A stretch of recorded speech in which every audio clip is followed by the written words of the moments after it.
Conselho Federal, como eu disse, da OAB se pronuncia em relação ao voto do Zanin.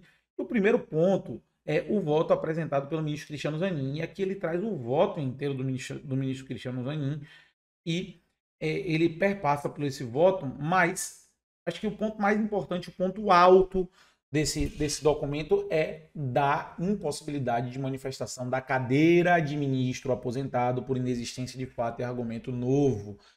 Eu venho dizendo aqui, gente, eu já venho dizendo há algum tempo que a cadeira, o voto da cadeira é mais importante do que a opinião do ministro que senta nela. Então, se a cadeira já se pronunciou em julgamento de mérito, o voto deve permanecer. Então, é exatamente isso que a OAB vem trazendo. Ele diz assim, a OAB diz assim: discutir o mérito e anular o voto já proferido pela cadeira recentemente ocupada não é algo permitido pelo CPC e pelo regimento interno dessa Suprema Corte. Somente poderia votar a cadeira de ministro aposentado diante de fato novo, o que não existe no presente caso. Tá bom? Então não é que o voto da cadeira não possa ser alterado, mas para que haja alteração do voto da cadeira, ou seja, o ministro novo poder votar e esse voto prevalecer, deveria haver fato novo.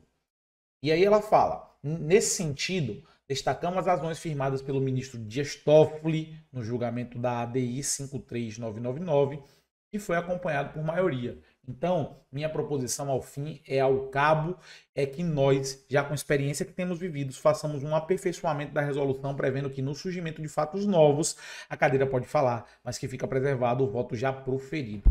Então, perceba, a cadeira pode falar, mas o voto da cadeira tem que ser preservado. Então, o ministro Cristiano Zanin não poderia nem falar sobre o tema aqui posto, porque não houve fato novo sobre esse tema.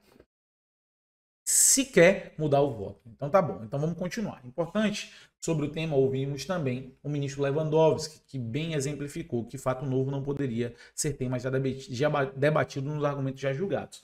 Na ADI 5399, Lewandowski, que é o ministro que a gente está aqui discutindo o voto, ele que, se você for ver aqui, você for ver no julgamento, Lewandowski aparece como ministro que concorda com a revisão da vida toda, tá?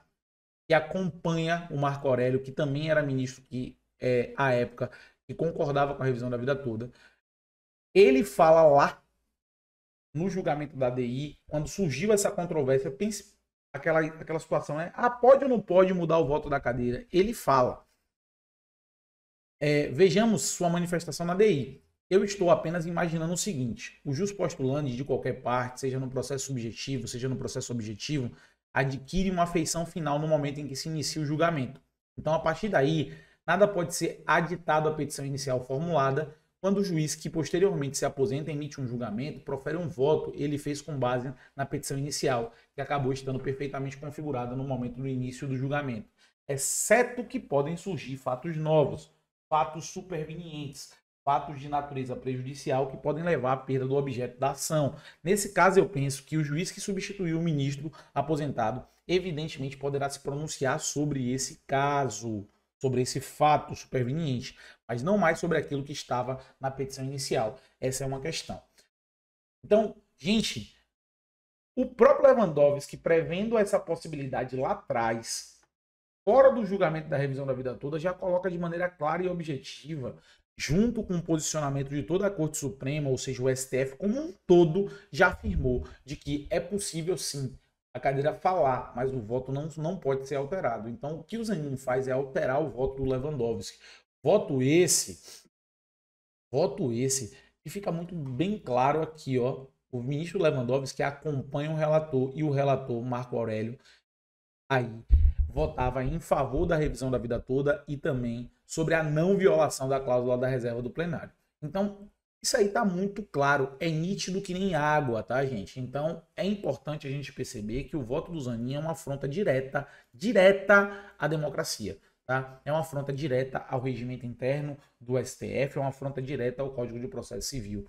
E isso fica flagrante, cada vez mais flagrante, quando todo mundo vai se pronunciando, quando todas as entidades vêm se pronunciando no mesmo ponto, todas as entidades de renome jurídico vêm se posicionando de maneira a afastar o voto do Zanin, o argumento vai se solidificando e a gente vai trazendo aquilo que era uma tese primária, que Luan lá atrás, vulgo eu, falei aqui com vocês no canal que a melhor maneira de a gente vencer esse julgamento é mostrando que o que o Zanin estava tentando fazer era uma manobra de ludibriar o tribunal.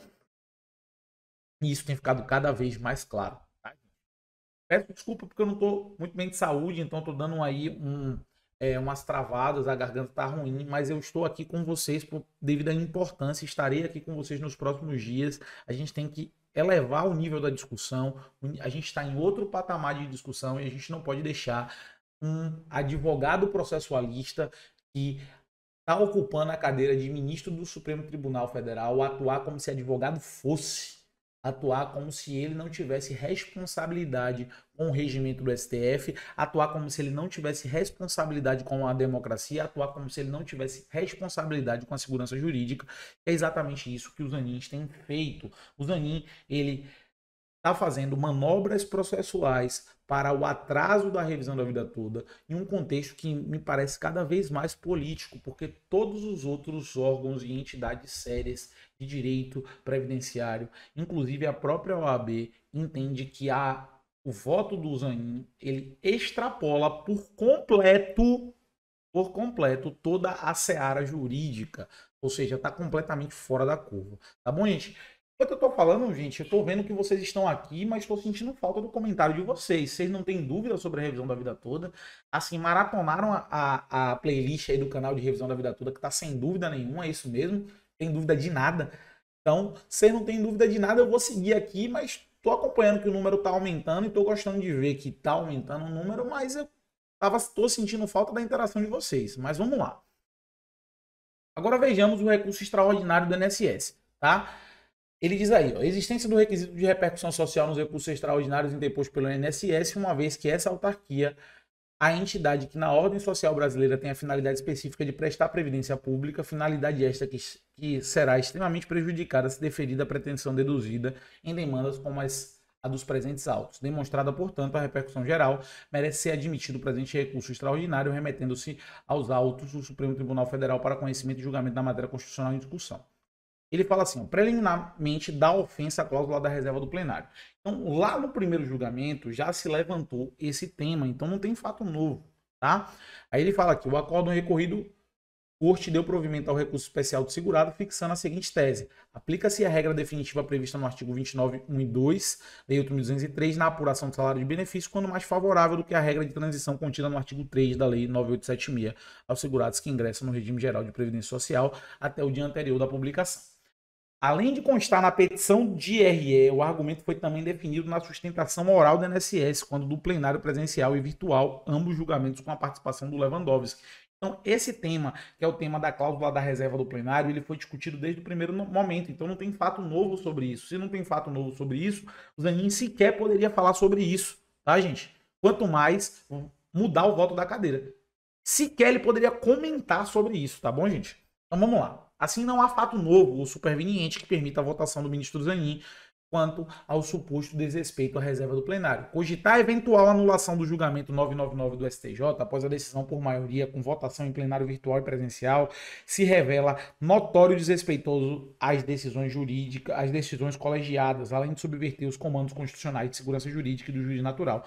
Como eu venho dizendo já há algum tempo, isso vai ser a maior aberração processual que a corte vai cometer, vai ruir as bases da segurança jurídica, não só para esse tema da revisão da vida toda, mas para qualquer outro tema que envolva aí a corte, vai se ter a insegurança de que esse tema pode ser revertido em série de embargos, o que não, na verdade não deveria nem sequer ser cogitado, gente.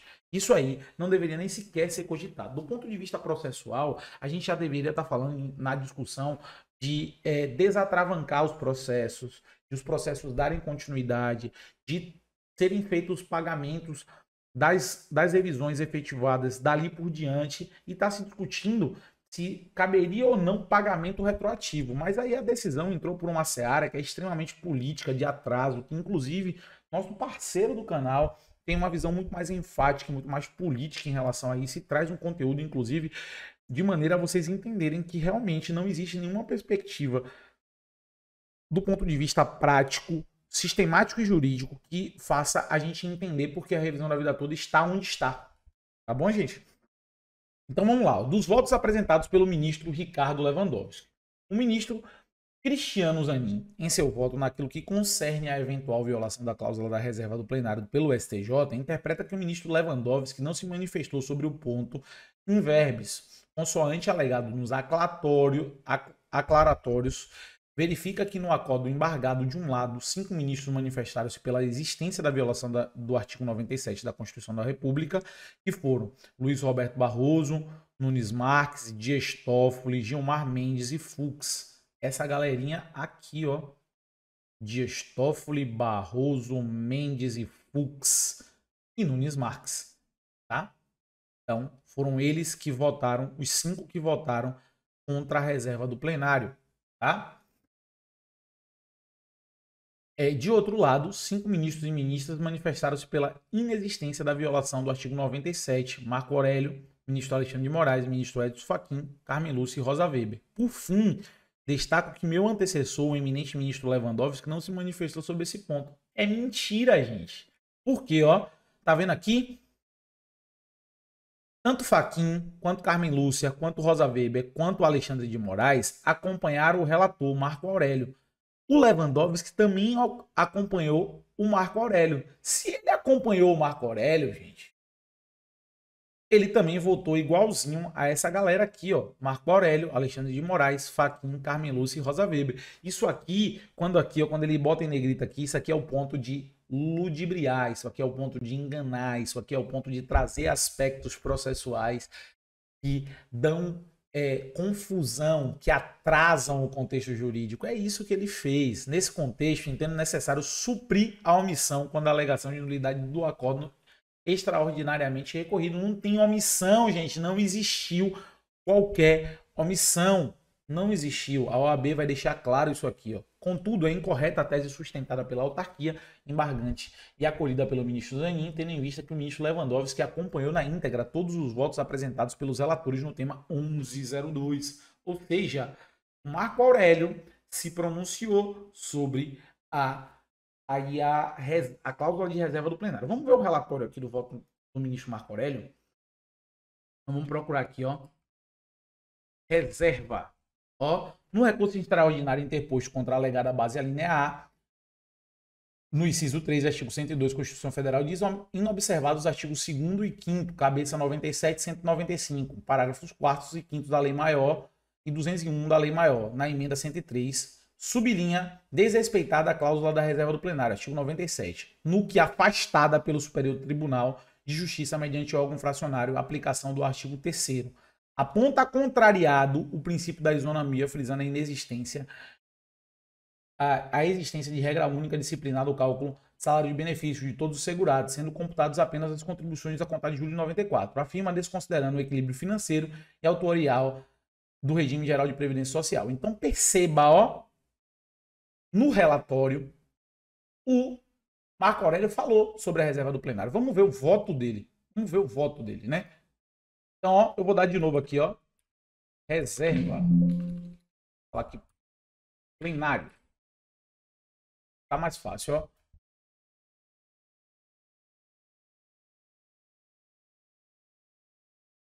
Vamos procurar aqui juntos.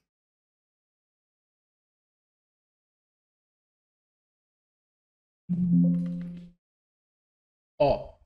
Senhor ministro Marco Aurélio relatou, os pressupostos de recorribilidade foram atendidos. O recurso subscrito por procuradores federais foram protocolarizado no prazo.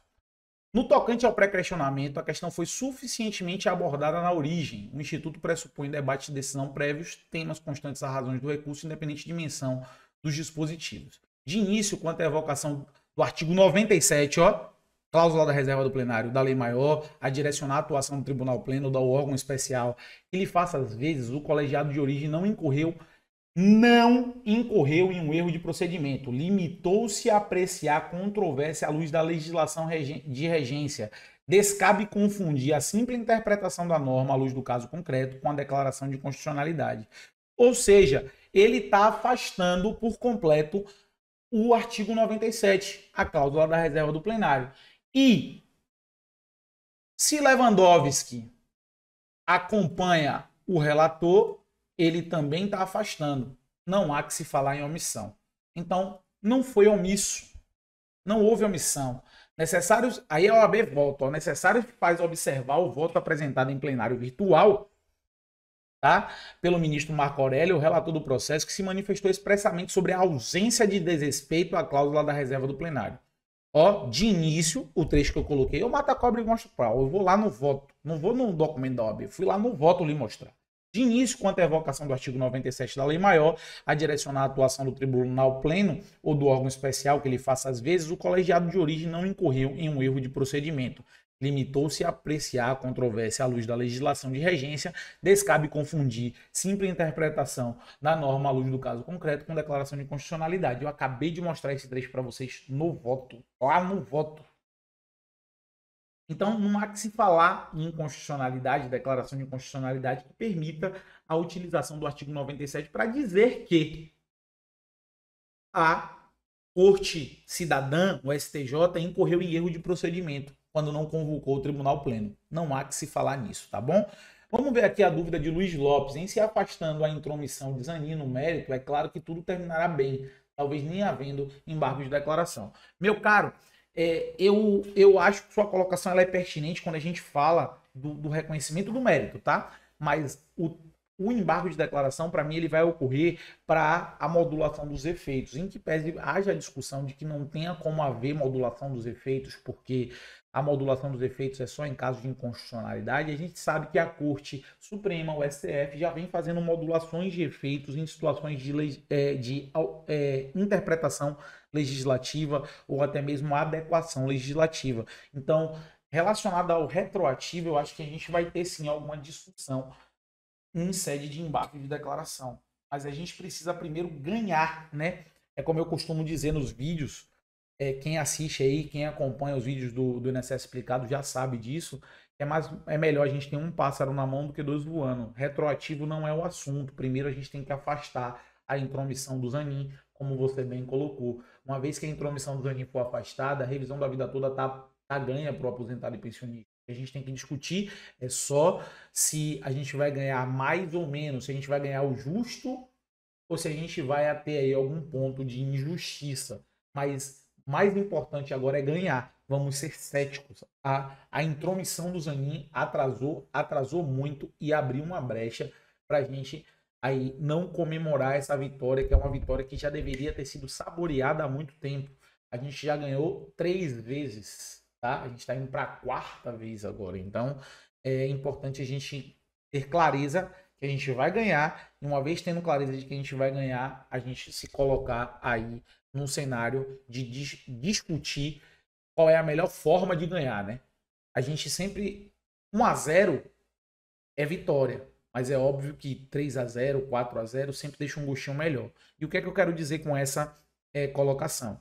E mais importante do que a gente ganhar o retroativo agora é ganhar a revisão da vida toda, mesmo que seja aquele dinheirinho cerrado ali dali para frente. Mas, obviamente, todos vocês que aqui estão têm direito aos retroativos e a gente vai continuar ajudando vocês a tentar obter o retroativo. Mas o mais importante agora é obter a revisão da vida toda, tá bom? Então, seguindo aqui no voto da OAB, é importante salientar que no plenário virtual, o excelso ministro Lewandowski acompanhou integralmente o voto do relator em 2021. Se não, vejamos aqui, ó, o acompanhamento do voto do relator.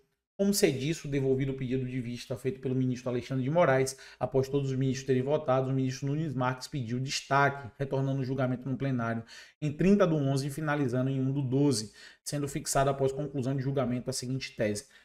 Isso aqui é uma boa recordação, tá? Você que está assistindo minha live, que acompanha meu canal, eu acredito que o desfecho da revisão da vida toda não aconteça lá no dia 1º/2. Eu acredito que haja necessidade de novas sessões. Então, é uma coisa que a gente tem que ficar ligado. Eu acho que o julgamento começa no dia 1º, mas ele não termina no dia 1º. Até porque, querendo ou não, a primeira rodada de discussão é para, como bem disse Luiz Lopes, afastar a intromissão do Zanin. Depois que o Zanin tiver a sua intromissão afastada, é que eles vão discutir outras questões de ordem, desde quando paga o retroativo ou não. Então, eu acredito que a gente vai precisar de mais de uma sessão de plenário, tá bom? Então, não fiquem tão ansiosos. Eu acho que as coisas não vão se resolver no dia 1º. A gente vai ter aí dia 1º, dia 2, talvez com toda certeza. Abrindo o calendário aqui, a gente vê que dia 1º é uma quinta, talvez a gente tenha uma sessão primeiro e talvez a gente tenha uma outra sessão aqui, ó, dia 5. Eu acredito muito nisso, tá bom? Então vamos lá. Segurado que implementou as condições para o benefício previdenciário após a vigência da Lei 9876 de 26 de 11 de 99, antes da vigência das novas regras constitucionais introduzidas pela Emenda Constitucional 103, tem o direito de optar pela regra definitiva, caso lhe seja mais favorável. Destaca-se que no julgamento do dia 1º de 12 de 2022, no plenário presencial, o ministro Lewandowski acompanhou integralmente o atual relator, o ministro Alexandre de Moraes, mas achou por bem fazer uma fala adicional. Essa fala foi: após essa data, incluída no site do STF, como se tivesse sido proferida como um voto original de 2021. Do site retiramos. Ministro Lewandowski. Tal informação está incorreta e pode ser motivo de equívoco interpretativo. O ministro Lewandowski iniciou sua fala no plenário presencial reafirmando seu voto virtual, como recortamos. Senhor ministro Lewandowski, boa tarde, senhora presidente. Cumprimento Vossa Excelência em sua pessoa. Cumprimento todos os presentes. Senhora presidente, também eu vou reafirmar o voto que proferi em plenário virtual. Após deu ênfase na defesa da jurisprudência já consolidada por esta Suprema Corte, que garante a prevalência do direito ao melhor benefício, pois não há sobreposição da regra definitiva de transição, mas sim a observância de aplicabilidade da norma base benéfica. Portanto, claro, não estamos diante dessa hipótese, mas no caso, penso que a solução do relator e agora a solução trazida de forma mais vertical pelo ministro Alexandre de Moraes, eu entendo que é entre a norma de transição e a definitiva, deve prevalecer aquela que revele um critério de cálculo mais benéfico ao segurado contribuinte. Então, Lewandowski deixa claro a sua posição de mérito em concordar com a revisão da vida toda, tá? Implodida e forçosa a tese defendida pelo INSS e acolhida no voto do ministro Zanin, de que o ministro Lewandowski não se manifestou a respeito da reserva do plenário, além dos votos dos relatores que os ministros acompanhou, o tema foi amplamente debatido em plenário pelas demais cadeiras no julgamento presencial. Portanto, caso divergisse nesse ponto, teria se manifestado expressamente, o que não ocorreu. Ele fez aí uma ponderação presencialmente, confirmando o mérito e, obviamente, não entendendo nenhuma divergência processual o ponto ali, cujo qual ele era colocado pelo INSS em relação ali a reserva do plenário. Então isso fica muito claro, inclusive, disso aqui, gente, tá? Disso aqui, ó, a data do julgamento aqui, ó. Data do julgamento, vamos pegar aqui a data do julgamento, ó. Recurso extraordinário. Vamos aqui para pautas, recurso, decisões, andamentos, partes. Aqui na sessão virtual, ó. Aqui. Julgamento da sessão virtual. Ele acompanha Lewandowski. Desculpe, ele acompanha Marco Aurélio, tá? Se ele acompanha Marco Aurélio, quando ele diz aqui, ó, ele reforça o voto que ele proferiu em plenário virtual, ele está acompanhando Marco Aurélio, gente. Não tem que se discutir, tá? E se ele tivesse algum ponto de divergência, ia ser colocado ali. E a outra coisa que eu venho falando sempre, que a gente não tá esquecendo disso, a primazia do mérito. A primazia do mérito é de extrema importância, gente. Por que a primazia do mérito é de extrema importância? Se não houve alegações acerca do âmbito processual por parte do ministro, e ele está dando ênfase ao mérito, é porque ele está dizendo assim, ó, eu não estou me preocupando com as questões processuais. Eu sei que o mérito é correto, eu sei que o mérito nos cabe decidir, e eu vou decidir. Então, para além de ele ter reforçado o voto do Marco Aurélio, que falava expressamente sobre a cláusula de reserva do plenário, ele também deu ênfase ao mérito. E o princípio da primazia do mérito diz que as questões processuais que não forem alegadas em tempo hábil, elas são preclusas, ou seja, perde-se o direito de alegá-las por causa da primazia do mérito. Então, o mérito já havia sido definido, vitória dos aposentados, não há o que se falar disso, tá bom? Então vamos lá. Não há nem nunca houve exigência de explicitação pormenorizada de todos os pontos em debates na apresentação do voto vogal convergente, sem ressalvas com o voto apresentado pelo relator.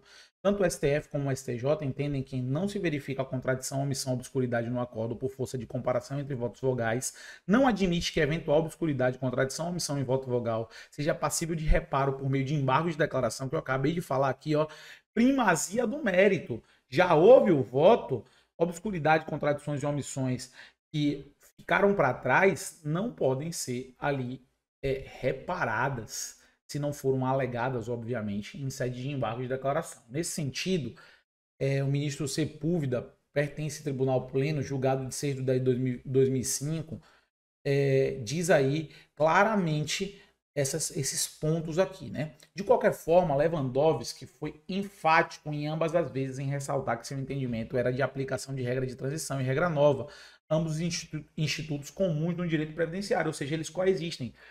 Só vai aplicar aquilo que for mais benéfico. E tem existência simultânea, como está aqui, ó, no tempo em que não necessitam de inconstitucionalidade de uma para aplicação da outra.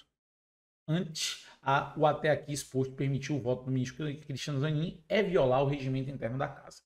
Então, aqui, ó, normas que impedem a alteração de voto por ministro ingressante da necessidade de questão de ordem. Então, a OAB traz aqui um outro ponto que é tentando rechaçar o voto do ministro Zanin em questão de ordem, tá? O regimento interno do STF firma a regra de impossibilidade de alteração do voto proferido pelos ministros que deixam cargo, conforme disposto no artigo 134, parágrafo 1 do regimento interno do STF. A gente vem batendo isso aqui já há algum tempo, gente. Isso aqui já está claro. Aqui tratamos de mesma temática e não de nova questão de ordem que se faz necessária. Ademais, os embargos de declaração não são instrumentos hábil, não é instrumento hábil. É a melhor forma de escrita aí para a reforma integral do entendimento do ministro aposentado Ricardo Lewandowski, tampouco pode servir para rediscussão do mérito. É o que eu venho falando aqui já de algum tempo. Impossibilidade de rediscussão em sede de embargo de temas já debatidos no julgamento de mérito. Segundo o artigo 1022 do Código de Processo Civil, cabe embargo de declaração para esclarecer a obscuridade, eliminar a contradição, suprimir a omissão de ponto ou questão sobre o qual o juiz deve se pronunciar de ofício ou a requerimento para corrigir erro material. No caso do tema 1102, entendemos que não haver nenhuma das hipóteses para cabimento dos embargos declaratórios, visto que não existe qualquer omissão no julgamento de mérito, realizado 2 vezes em plenário virtual e físico, qual abordou profundamente todas as matérias trazidas trazidas a desate, principalmente quanto à violação da cláusula da reserva do plenário, qual o recorrente tenta rediscutir o mérito em sede de embargo de declaração, o que é vedado por este tribunal. Tá? Precedente dos excelentíssimos ministros Luiz Fux. Lembra que eu estava dizendo que Fux pode ser a grande carta trunfo que a gente tem? Porque a gente sabe, ó, que Fux não concorda com a revisão da vida toda. Mas Fux, ele traz exatamente essa questão da reserva, da cláusula da reserva do plenário, obviamente que em uma outra discussão, de que não pode haver aí em sede de embargo de declaração alteração da discussão de mérito. Então tá aqui, ó, embargo de declaração no agravo regimental ou no mandado de segurança, ausência de obscuridade, omissão, contradição, caráter protelatório do recurso, embargos de declaração não conhecidos, determinação de certificação de trânsito e em julgado e baixa imediata dos autos. Fala ele. Os embargos de declaração prestam-se para a correção de vícios de julgamento que produzam ambiguidade, obscuridade, contradição ou omissão no acordo recorrido, aptos a impedir ou dificultar a correta compreensão da decisão ou até mesmo seu devido cumprimento. Em causa, os embargos opostos pela parte não apontam omissões, ambiguidades, obscuridades ou contradições no acordo embargado. Ao revés, rediscutem o próprio mérito do decisum proferido por esta egrégia primeira turma, mercê, sobretudo, de sua impugnação do início ao fim, perfilando 5 obscuridades, 2 contradições e 2 omissões. Deveras tratar-se de verdadeira tentativa de reforma da decisão hostilizada, razão pela qual não cumpre com o disposto no artigo 1022 do Código de Processo Civil de 2015. Consectariamente, percebe-se que as arguições de obscuridade, omissão e contradição são desacompanhadas de argumentos que comprovem a existência destes vícios da tavenha. Não existe dúvida razoável quanto à clareza solar do acordo embargado. No afã de conferir efeitos infringentes ao aclaratório, apresentados argumentos infundados, protelatórios, o embargante se utiliza das vias impróprias para requerer uma reforma da decisão prolatada, o que impõe determinação do trânsito em julgado da contenda conforme firme jurisprudência desta Corte. Precedentes.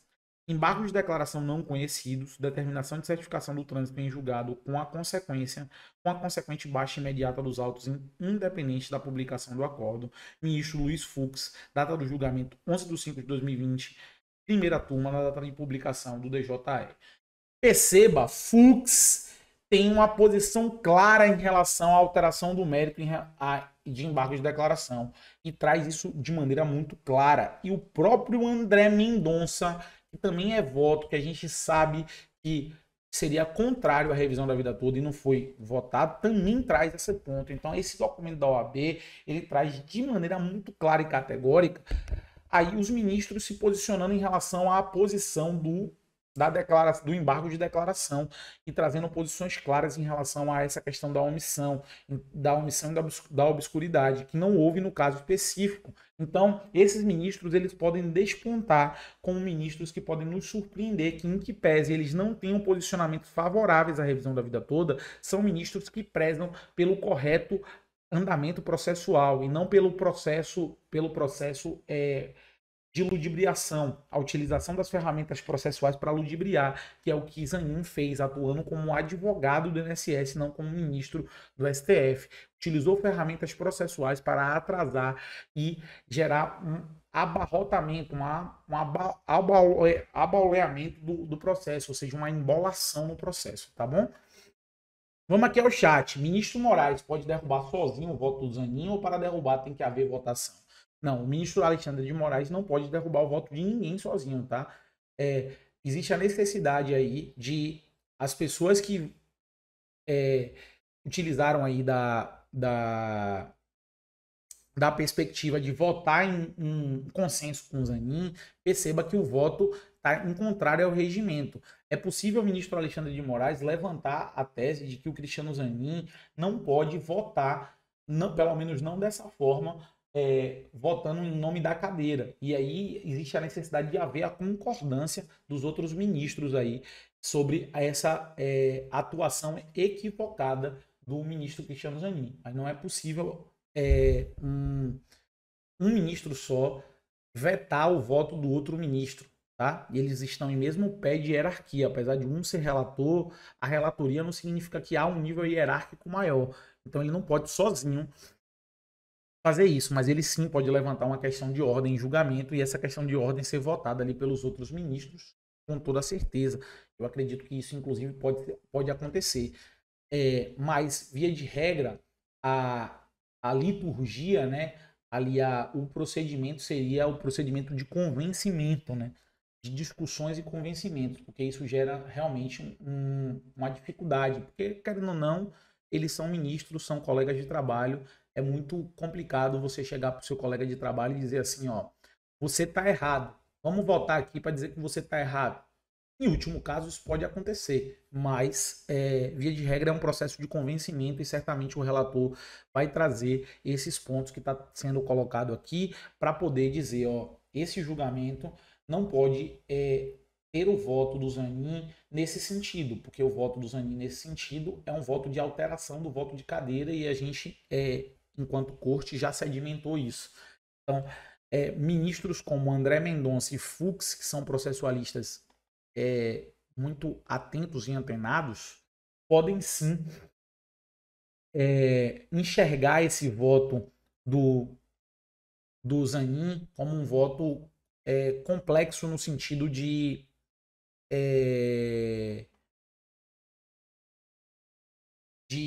ser acompanhado, né? Ser acompanhado. E quando eu falo isso em que pese a gente saiba que tanto Fux quanto André Mendonça tem uma tendência contrária à revisão da vida toda, isso não necessariamente afasta as posições deles como ministros julgadores e que tem que respeitar os procedimentos e os ritos. Então a gente tem que depositar sim uma esperança nesses ministros que têm uma conduta, inclusive, muito clara e latente em relação à utilização equivocada dos embargos de declaração, tá bom? Nereu falou aí, beleza, a votação vai ser dos embargos, o mérito será mantido, começa do zero. O mérito deveria sim ser mantido, tá? Os embargos de declaração, eles não deveriam rediscutir o mérito. A grande questão é que está sendo utilizado o embargo de declaração para rediscutir um ponto que é um ponto processual, um ponto de processo que é o fato do julgamento do STJ ter sido feito ou não respeito à cláusula da reserva do plenário. Então está sendo utilizado um argumento processual, mas é um argumento processual que já foi vencido. Na discussão do mérito, passou-se por essas preliminares. O desrespeito à cláusula da reserva do plenário é uma preliminar de mérito, ou seja, é um argumento processual que vem antes do mérito. Se você discutir o mérito, você já venceu a preliminar. Essa é a premissa básica do direito processual. Então, se houve julgamento de mérito, não há que se falar em questões preliminares de mérito. Só que o que acontece? O Zanin está dizendo que houve uma omissão do Lewandowski em relação à preliminar de mérito e ele tem que suprir essa omissão. Tá? E aí ele inaugura uma divergência em sede de embargo de declaração e alguns outros ministros acompanham ele. Isso está errado, está equivocado do ponto de vista processual.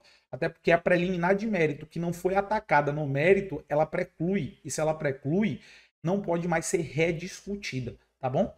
Então esse é um ponto chave aí que a gente tem que ter na cabeça, tá?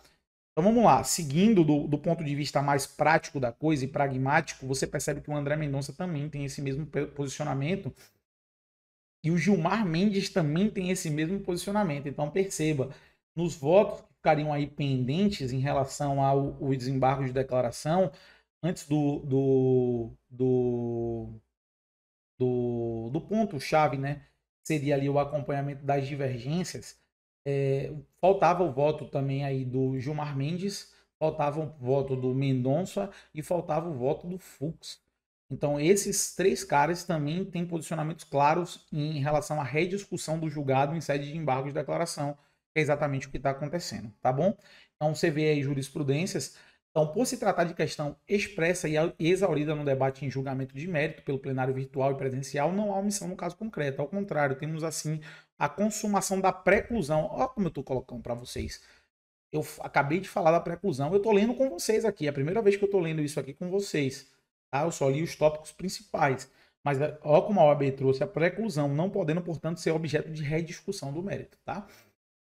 À vista do exposto, importa o recebimento da questão de ordem suscitada e o seu acolhimento para que seja garantida a validade do voto proferido em plenário virtual e presencial do ministro aposentado Lewandowski, que é o que deve ocorrer, tá bom?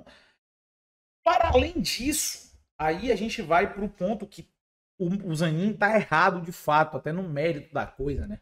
Eu venho dizendo isso aqui.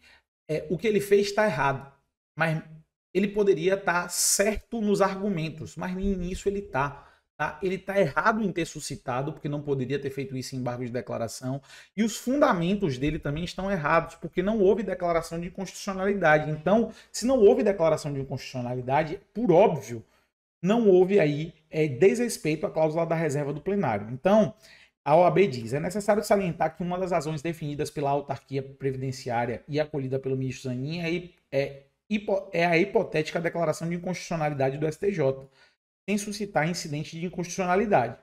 Como já demonstrado pela parte embargada ao julgar o tema 999, o STJ não discute inconstitucionalidade do artigo 3º, mas tão somente a confirmação da jurisprudência predominante neste tribunal.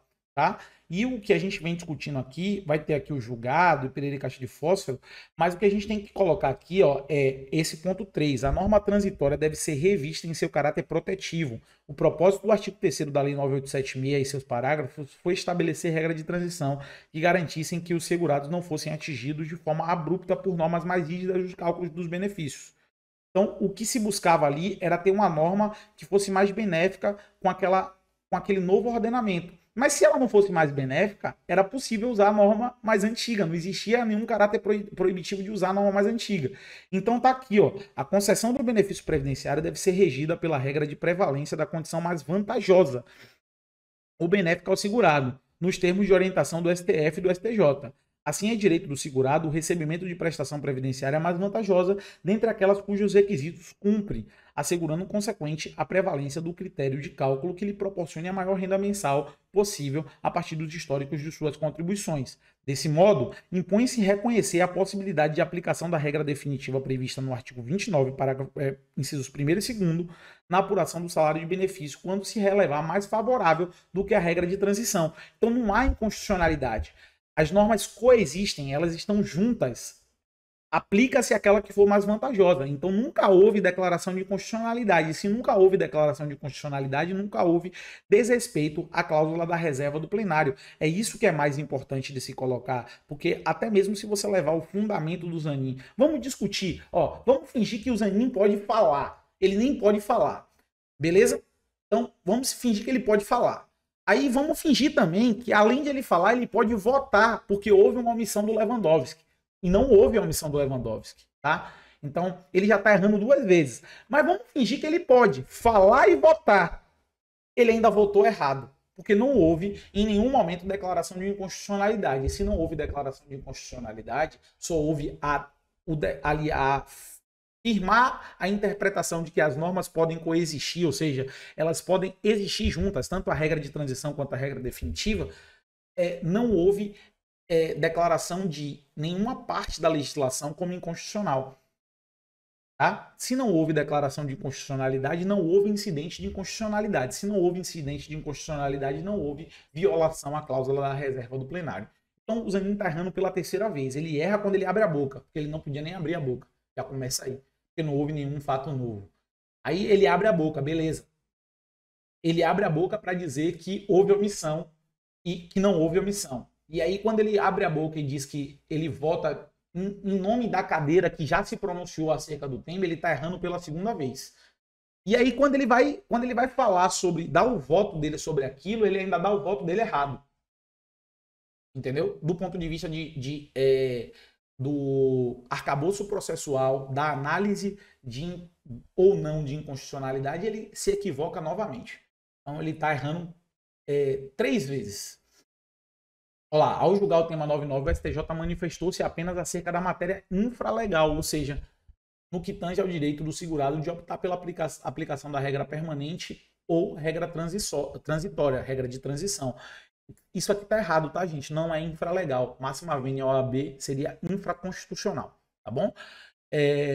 Eventual incompatibilidade da norma esculpida no artigo 3º com a Constituição Federal sequer foi definida pela parte embargada em qualquer momento do processo.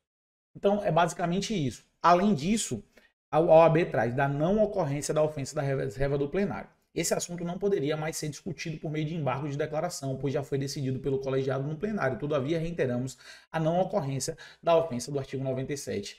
E aí ela vai falar exatamente sobre isso, que frisamos que se mostra claro que neste item a autarquia traz novamente aos autos debates de matéria sumariamente rechaçada no julgamento do mérito. Como eu disse, uma preliminar que foi rechaçada. Se você considera uma preliminar como verídica, você nem julga o mérito. Já começa aí. Se o mérito foi julgado, a preliminar precluiu. Conforme tratado no primeiro tópico, argumenta a autarquia que o excelentíssimo senhor ministro Lewandowski não se manifestou sobre o tema. Ocorre que o ministro seguiu os relatores em seus votos de plenário virtual e posteriormente no plenário físico, onde ambos foram expressos sobre a não ocorrência da ofensa da reserva do plenário. Isso se dá, pois não ocorreu qualquer declaração de inconstitucionalidade na decisão do STJ, e sim a interpretação de que jamais uma regra de transição pode ser mais desfavorável do que a regra permanente no caso concreto. Então aplica-se a melhor regra. Foi isso que a OAB trouxe aqui, e ela vai falar aqui mais ou menos sobre isso nesse ponto. E aí, o ponto mais importante aqui é da conclusão. Por todo exposto, o Conselho Federal da Ordem dos Advogados do Brasil, ante a relevância da matéria para sua finalidade institucional, requer a manutenção do voto proferido pelo excelentíssimo ministro Ricardo Lewandowski, que entendeu inexistir a violação da cláusula da reserva do plenário em respeito ao parágrafo 1º do artigo 134 do Regimento Interno do STF, tanto em seu voto virtual como presencial, reconhecimento da impossibilidade de rediscussão do mérito em embargo de declaração nos termos pacíficos da jurisprudência da Suprema Corte, e C, a discussão de questão de ordem antes de dar seguimento ao julgamento dos embargos de declaração do INSS. Que a Ordem dos Advogados do Brasil quer, João Carlos, é fazer exatamente o que você pediu. Que alguém...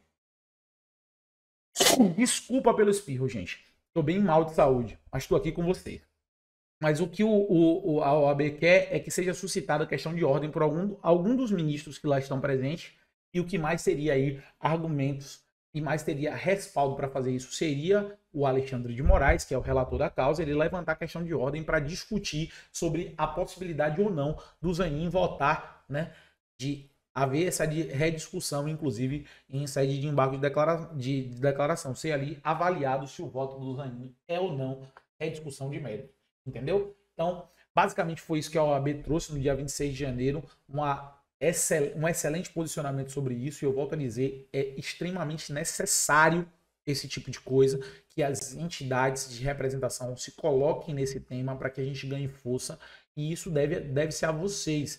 E aí, como eu disse a vocês, Fachin, que é um ministro claramente favorável, né, às decisões que atingem aí a revisão da vida toda, né, e ele acompanha a Rosa Weber aqui, que inaugurou uma pequena divergência em relação ao ministro Alexandre de Moraes, e também favorável à revisão da vida toda. Ele dá lá no seu discurso no TSE, no dia 22, uma cutucada. Ele faz um discurso muito legal sobre a democracia e sobre não flertar com a democracia. Ele que era presidente do TSE, e ele diz aqui, ó, a democracia é sempre inegociável. Assumo essa função atento de imediato aos árduos desafios da hora que vivemos. Nela, a esperança nos move em direção à cooperação pacífica entre as instituições. Cumpre-nos, assim, preservar o patamar civilizatório a que ascendemos e evitar desgastes institucionais. Esse patamar a que ascendemos é dentro do marco constitucional, um direito inalienável do povo. Dele retroceder é violar a Constituição. E ele traz isso aqui de maneira muito clara, porque a gente tem visto algumas instituições flertar com a democracia, ou com a falta da democracia, ou com a falta de respeito à Constituição, e eu acho importantíssimo que o voto do Zanin seja rechaçado, para que não haja nenhuma dúvida desse flerte, e para que se mantenha aí as questões institucionais, evitar desgastes institucionais. Eu acho que o Fachin é um cara que vai apoiar muito, apoiar demais essa questão de ordem que pode ser suscitada e essa discussão em relação ao voto do Zanin ser rechaçado. Vocês participaram um pouco, vi aí que muita gente estava aí simultaneamente, a gente estava com mais de 50 pessoas simultaneamente, mas poucas pessoas colocaram dúvidas no chat. Então eu imagino que vocês estão aí muito cientes do que está acontecendo. A gente realmente vem batendo, é fase final. Todos vocês aqui já conhecem o produto do canal, e a gente deixa normalmente vocês sempre muito atentos do que devem ser feito, do que deve ser discutido, do que deve ser levado em consideração.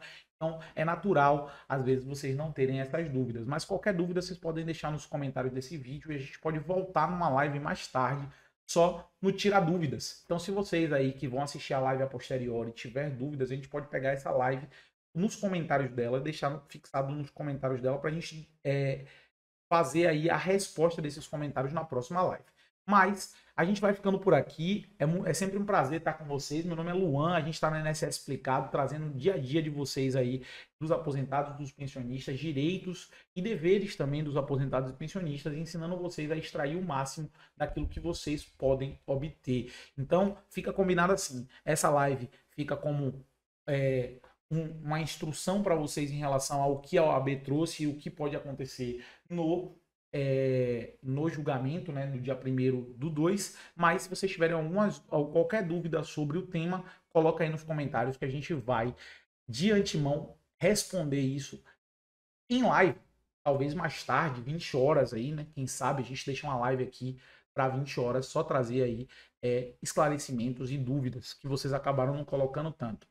Mas muito obrigado pela sua paciência, pela sua audiência. Se a gente tiver bastante adesão nos comentários e dúvidas, a gente volta na live 8 horas. Se não, eu te espero no próximo vídeo.